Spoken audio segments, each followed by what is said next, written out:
අයිබෝන් ඔබට පේනවා ඇති අපි මේ අරගලය දියත් කරපු අරගලය සම්බන්ධයෙන් ගන්නා පියවරවලදී අපිට තියෙන බාධක Facebook live එකක්වත් දාන්න අපි තත්ත්වයටපත් කරලා තියෙනවා.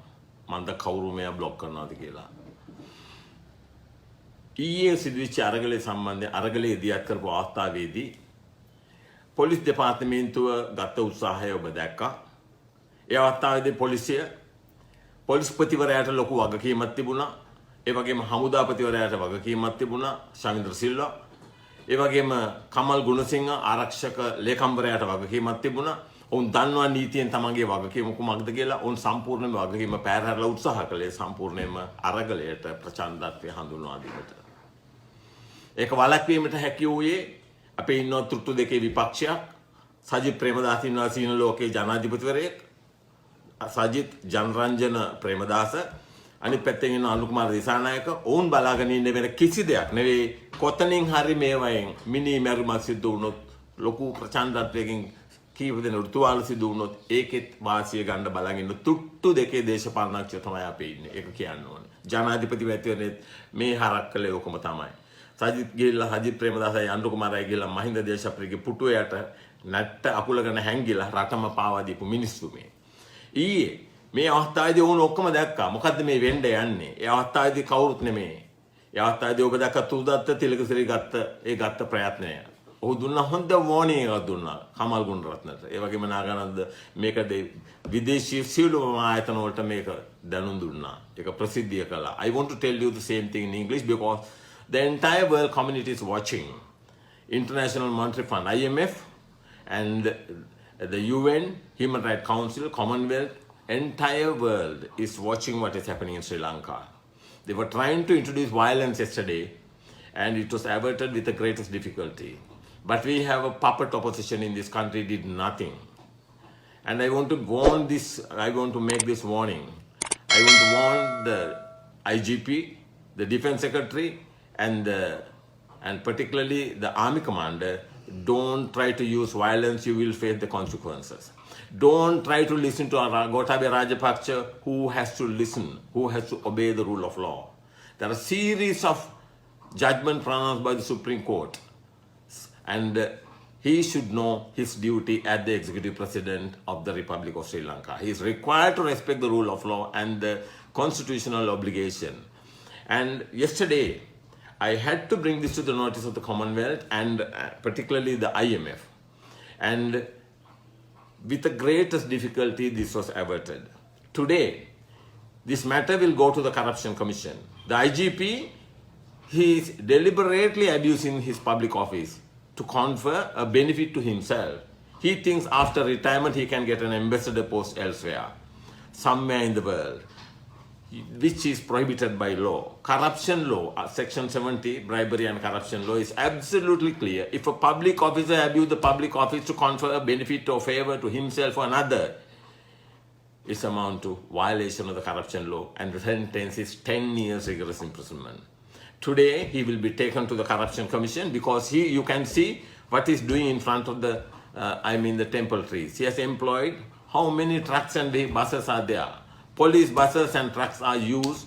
It's a nuisance to the general public. It is parked on the pedestrian. Is it permitted by law? No. He will be reported to the Corruption Commission and also action will be taken against him in the Court of Appeal today to remove all these buses. Yesterday I warned him, a few days before I warned him, so far no action. He has no courage. I don't know how these people became the IGP in the police department. Right? He passed the ball to another person to answer the phone and he has not taken any action to remove this obstruction from in front of the temple trees. This matter will report to the Corruption Commission today. Again the IGP and also action will be taken in the Court of Appeal today. Again the IGP for his dismal failure to enforce the rule of law. And the report will reach the IMF today itself, exposing the whole thing. What this fellow is doing, what Gotabaya is doing right now, Now what he's doing right now is now Sri Lanka is facing very serious situation right now. International community will not get, you will not get any benefit whatsoever, no financial whatsoever, as long as the Gotabaya Rajapaksa behave in this manner. Only thing he can do, immediately resign and go. If he continue to hold this office as the executive president, he can put the Sri Lanka into very, very difficult situation. We will have no food, no petroleum, no gas, nothing at all. You must have watched what Veerwansa said yesterday. He said what? He said, we have foreign reserves only for one ship or one or two ships loads of gas. That is the situation in this country. Why these people behave in this manner? Why Mahinda Rajapaksa behave in this manner? Having known everything, they know what is happening in this country. Why they are trying to hang on to the power? At least now they should realize. I have to make this statement in English because this should go to the international community. මම ඔබට කියනවා මේ කියපු දේ. මොන් තාම එල්ලිලා හිටනවා පණුව වගේ එල්ලිලා. කන්ද පණුව වගේ මේ අසුචි වලේ ඉඳගෙන කූඩැල්ල වගේ මං කිව්ව කිනිතුල්ල වගේ මේ රට කනවා තියාගෙන. මේ ශ්‍රී ලංකා මාතාව දැන් කාණුවක වැටලා සිහිසුන් වැටලා ඉන්නවා. ඇය දැන් සුසුම් හලනවා. ඇය අන්තිම හුස්ම ගන්න වෙලාවේ තවමත් මේ 225 පණුව ටික ඇයගේ කුණුලේ බොනවා. ලැජ්ජ නැති වැඩක්. මං කිව්වේ ඒකයි මේ රටේ ඉන්න විපක්ෂයක්, මේ රටේ ඉන්න විපක්ෂ නායකයෙක් පොල් පිටි දෙකකට වැඩි වැඩක් නැහැ. සිහින ලෝකයේ ජනාධිපතිවරු. ඊයේ වෙන්න ගිය සිද්ධියේදී ඒ අවස්ථාවේදී සුදත්ත සිල්වා තාම අගය කරන ඔහුවේ කරපු ප්‍රකාශය.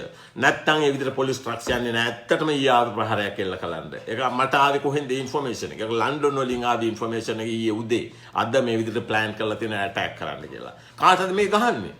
රටේ පුරවැසියන්ට. මොනවද පුරවැසියෝ කරපු වැරද්ද?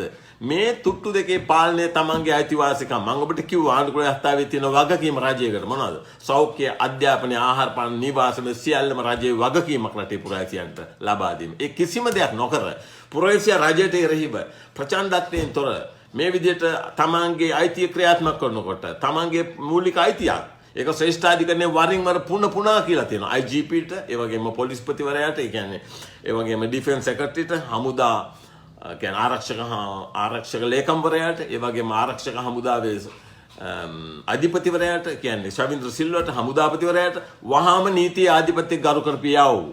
මොනවද මේ කරන්න හදන්නේ? මේ වගේ අවස්ථාවක තවත් මේ වෙකද වෙන්නේ? වහාම ගෝඨාභය මේක නවත්තන්න.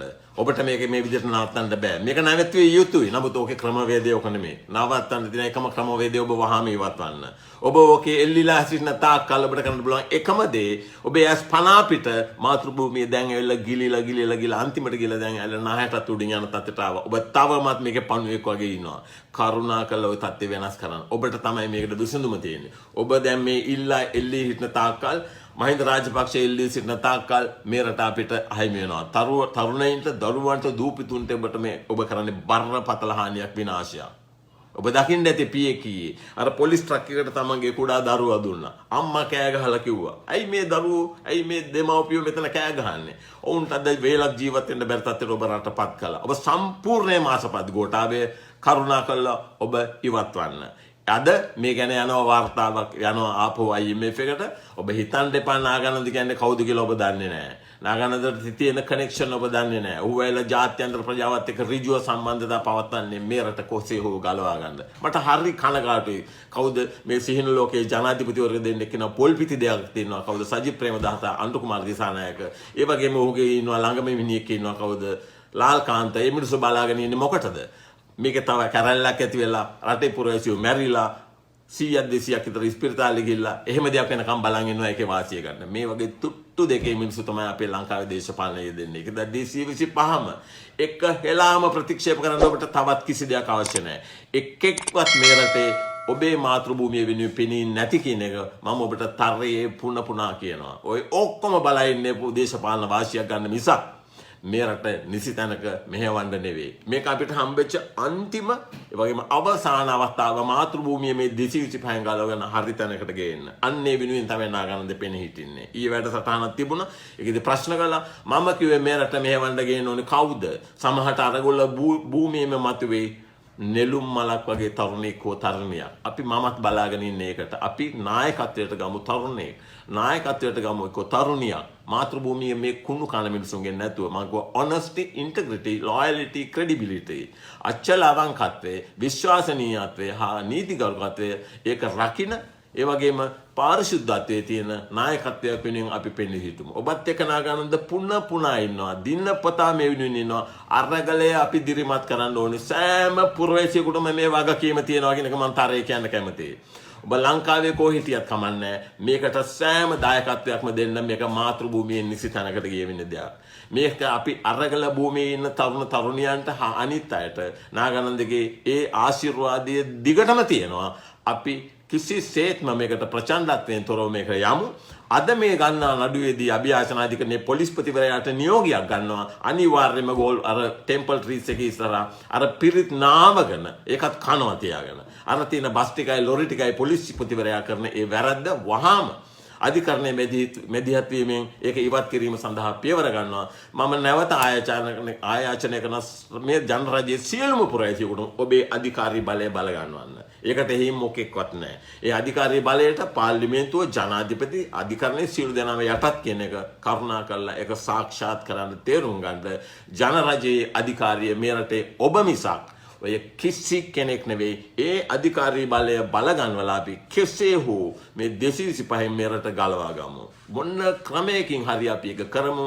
අපිට මේ අවස්ථාව නැවත ලැබෙන්නේ අපි මේ ලැබිච්ච අවස්ථාවෙන් උපරිම ප්‍රයෝජන අරගෙන මාතෘ භූමිය ඔවුන් සමග මේ තරුණ කැල සමග අපි නිදහස් කරගමු. ඒ සඳහා ඒ තරුණ කැලට නාගානන්දගේ උපරිම දායකත්වයේ ආශිර්වාදය ලැබෙනවා. ඒ අරගලේ අපි කෙසේ හෝ ජයගමු. සෑම පුරවැසියෙක්ම තමන්ගේ යුතුයකම ඉෂ්ට කරන්න. බොහොම ස්තුතියි ඔබ සැමට.